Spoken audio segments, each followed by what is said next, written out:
Hello students, જય સ્વામિનારાયણ. હજી આપણે ભણવાનું છે ચેપ્ટર નંબર 12 હેરોનના સૂત્ર ઉપરથી ત્રિકોણનું ક્ષેત્રફળ શોધતા. બરોબર છે. તો ચેપ્ટર નંબર 12 હેરોનનું સૂત્ર. હેરોનનું સૂત્ર બરોબર છે. શું છે એનું સૂત્ર? તો જ્યારે નાના ધોરણમાં હતા આપણે ત્રિકોણનું ક્ષેત્રફળ માટે વાત કરવાની છે.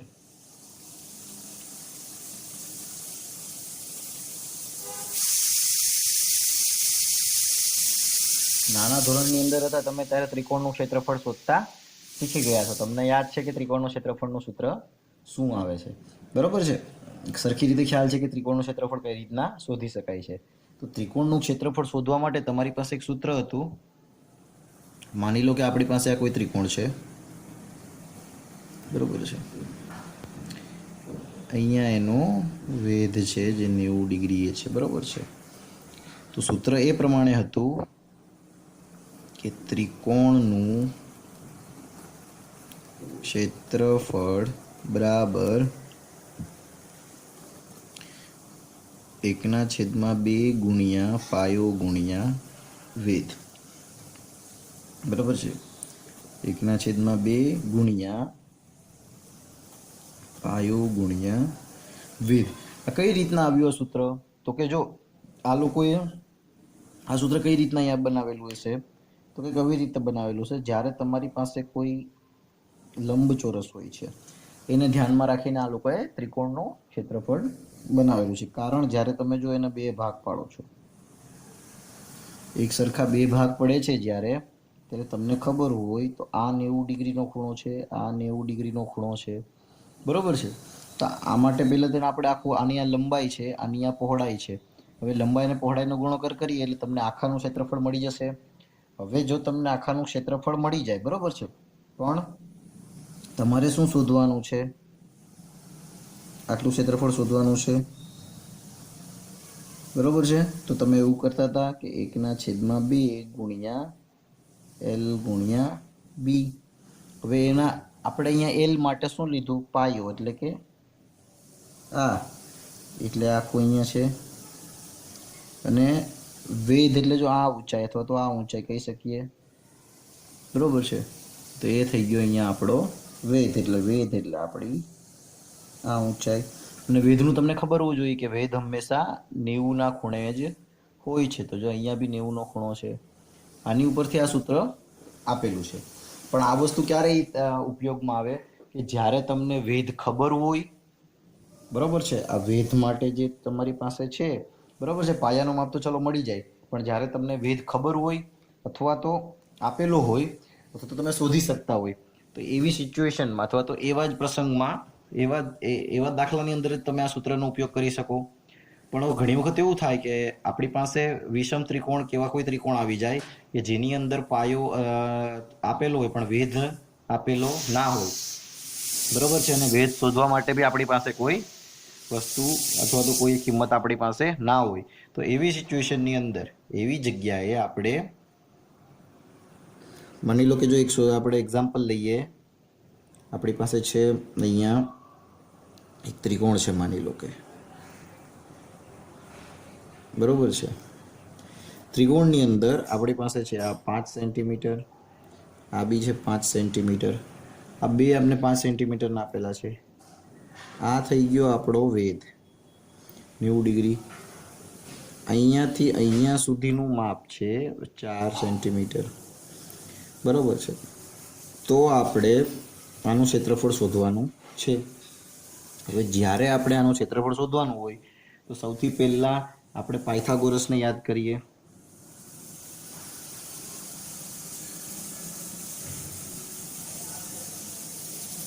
ધોરણ 7ની અંદર આ વસ્તુ આપણે ભણી ગયેલા છીએ કે જ્યારે પણ આપણી પાસે કોઈ કાટકોણ ત્રિકોણ હોય, કાટકોણ ત્રિકોણની અંદર જો તમારી પાસે પાયો અને વેધ આપેલા હોય તો તમે ત્રીજી બાજુની કિંમત શોધી શકો. કારણ કે અહીંયા એવું કહી શકાય કે બે બાજુની બે આસપાસની બાજુનો સરવાળો બરાબર વેધનો વર્ગ, બરાબર છે, કહી શકાય એવું.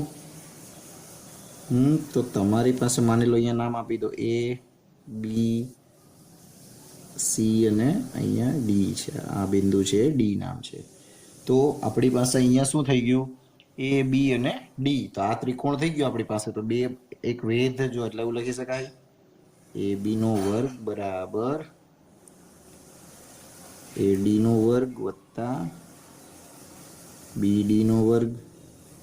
તો આપણી પાસે એ બી છે કેટલું છે 5 નો વર્ગ કરી શકીએ. અહીંયા આપણી પાસે એડી નથી આપેલું તો એડી નો વર્ગ જ રાખી દઈએ. અને અહીંયા આપણી પાસે છે બીડી, તો અહીંયા આપણી પાસે 4 છે તો 4 નો વર્ગ. હવે તમે આને સોલ્વ કરો છો કઈ રીતે, આ અહીંયા આખું છે પ્લસમાં છે અને આ બાજુ લઈ જાઓ તો માઇનસમાં થઈ જાય. તો 5 નો વર્ગ થાય 25, 4 નો વર્ગ થાય 16, આ બાજુ આવશે તો થઈ જશે માઇનસ એડી નો વર્ગ.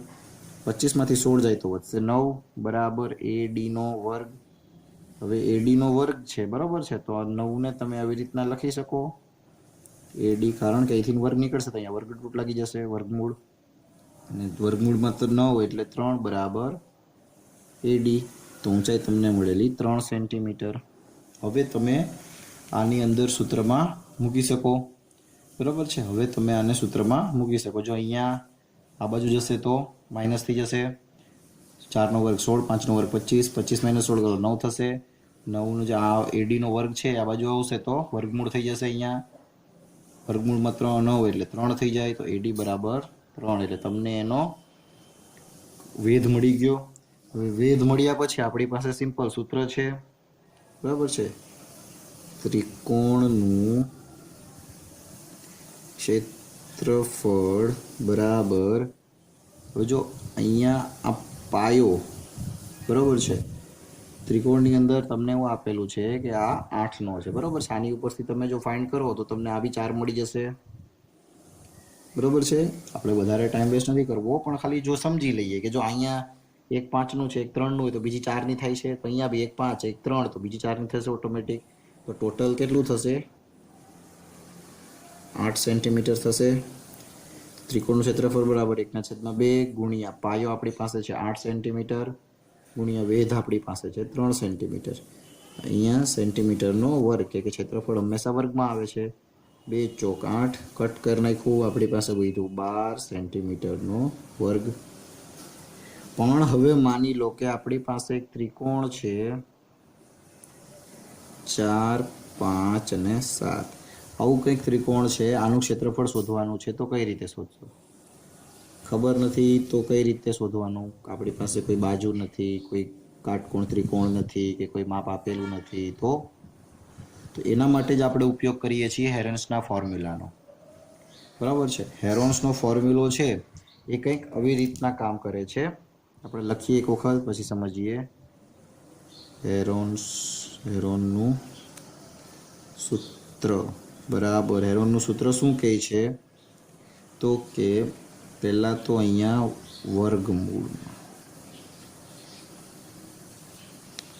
વર્ગમૂળની અંદર પહેલાં એસ કૌંસમાં એસ માઇનસ એ કૌંસમાં એસ માઇનસ બી કૌંસમાં એસ માઇનસ સી. આ છે હેરોનનું ત્રિકોણનું ક્ષેત્રફળનું સૂત્ર, બરાબર છે. હેરોનનું સૂત્ર ત્રિકોણનું ક્ષેત્રફળ, હેરોનનું સૂત્ર ત્રિકોણનું ક્ષેત્રફળ માટે, બરાબર છે. હવે અહીંયા સર આ સૂત્ર તો લખી નાખ્યું, પણ અહીંયા એસ શું છે, એસ માઇનસ એ, એસ માઇનસ બી, એસ માઇનસ સી, બરાબર છે. તો એવું લખી શકાય આપણે કે એ બી સી ત્રિકોણની ત્રણેય બાજુઓ, ત્રિકોણની ત્રણેય બાજુઓ, અને એસ એટલે શું થાય, અર્ધ પરિમિતિ. અડધી પરિમિતિ કઈ રીતના તો કે લખી શકાય એસ બરાબર એ વત્તા બી વત્તા સી છેદમાં 2. એટલે એસ બરાબર શું થશે? અડધી પરિમિતિ થશે. એબીસી શું છે? તો કે ત્રિકોણની ત્રણેય બાજુ. બરોબર છે. એટલે એવું લખી શકે 4 ને 5 9 ને 7 16. 16 ભાગ્યા 2 એટલે આના માટે એસ થશે કેટલું થશે? 8. હવે અહીંયા માટે 16 એટલે તમે 8 લખી નાખો. બરોબર છે. તો આ બધી વસ્તુ તમારે જાતે જ કરી દેવાની, એસ માઇનસ એ એટલે તો એક વખત 4, એક વખત 8 માઇનસ 5 અને 8 માઇનસ 7 એવી રીતના કરી જે જવાબ મળે એ ડાયરેક્ટ અહીંયા મૂકી શકો. બરોબર છે. આ હતું હેરોન્સનું સૂત્ર. કઈ રીતના કરવાનું છે, સિમ્પલ છે. બરોબર છે. ખ્યાલ આવી ગયો? હવે જો આપણે એક ઉદાહરણ જોઈ લઈએ એટલે વધારે ખ્યાલ આવી જાય. બરોબર છે. જો ઉદાહરણની અંદર તમને કંઈક આવી રીતે આપેલી છે. એક ત્રિકોણ આપેલું છે જેની ત્રણેય બાજુઓ છે 32, 24 અને 40. તો આપણી પાસે માની લો કે આ ત્રિકોણ છે. એક બાજુ છે 32, 24 અને 40 સેન્ટીમીટર અને સેન્ટીમીટર. હવે આનું સૂત્ર શોધવાનું છે તો સૌથી પહેલા તમારે શું શોધવું પડશે? અર્ધ પરિમિતિ શોધી લઈએ. અર્ધ પરિમિતિ એસ બરાબર a plus b plus c divided by 2 બરાબર જોઈ લો અહીંયા 32, 24 અને 40. 32 પ્લસ 24 પ્લસ 40 છેદમાં 2 બરાબર ત્રણેયનો સરવાળો થશે આપણી પાસે. બરાબર છે. 96 જેવો થાય છે. 4 ને 2 6, 3 ને 2 5 ને 4 9 છેદમાં 2 બરાબર 48 સેન્ટીમીટર. 48 સેન્ટીમીટર થશે આપણી પાસે. બરાબર એસ શું મળી ગયો? 48 સેન્ટીમીટર મળી ગયો.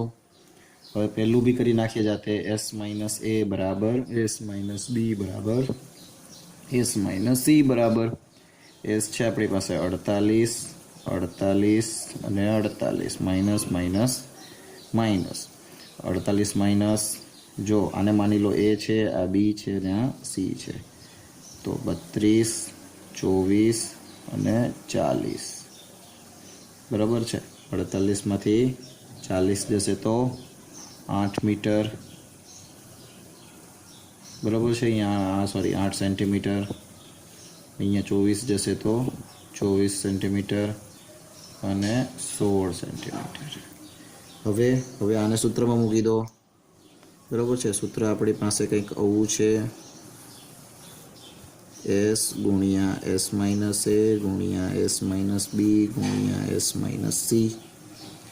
હવે આની અંદર જો તમારી પાસે એક વસ્તુ જે આપેલી છે સિમ્પલ છે. એસ આપેલું છે 48 લખી નાખો. કૌંસમાં 16, 24 અને 8. 16, 24 અને 8. હવે જો તમારે આને સોલ્વ કરવાની જરૂર નથી આખું ગુણાકાર કરીને. તમે સિમ્પલ આને શું કરી શકો? જો 16નો વર્ગ શું થશે? 4 થશે. તો 4ને વર્ગમૂળની બહાર કાઢી લો. બરાબર છે. એટલે એવી રીતના તમે જો 24 એટલે 2 દુ 4 દુ 8 તેરી 24 ગુણ્યા 2 ગુણ્યા 2 ગુણ્યા 2 એટલે 8. બરાબર છે. 16નો વર્ગ 4 બહાર નીકળી ગયો. બરાબર છે. એવું ના કરવું હોય તો પહેલાં બધાને સોલ્વ કરી નાખો. હા તો 2 ગુણ્યા 2 ગુણ્યા 2 ગુણ્યા 2 48 છે તો 1 દુ 4 દુ 8 દુ 16 દુ 16 તેરી 48. બરાબર છે. આટલી આપને મળી ગયા. હવે બબેના ગ્રુપ બનાવી દો. 1 પછી આ 2 3 પછી આ 4 5 6 અને આ અને 7. તો 2 દુ 4 દુ 8 દુ 16 દુ 32 દુ 64 દુ 128 ગુણ્યા 3. બરાબર છે. તો આનો થશે 384 સેન્ટીમીટરનો વર્ગ. આ બધું બબેની જોડી બનાવો એટલે તમે બહાર નીકળી શકો અહીંથી. બરાબર છે. વર્ગમૂળ હટી જાય, 2 ની જગ્યાએ 1 જ ગણવાનો, એટલે આપણે એવું કહી શકીએ અહીંયા આની પહેલા કે 2 ગુણ્યા 2 ગુણ્યા 2 1 2 7 એટલે અને ગુણ્યા 3 એટલે આનો સૂત્ર બરાબર છે. આવી ગયું. તો આ રીતે છે. બરાબર છે. ઉદાહરણ જોઈ લેજો, ખ્યાલ આવી જશે. ના ખબર પડે તો પૂછી લેજો. ઓકે, ચાલો, થેન્ક યુ. જય સ્વામિનારાયણ.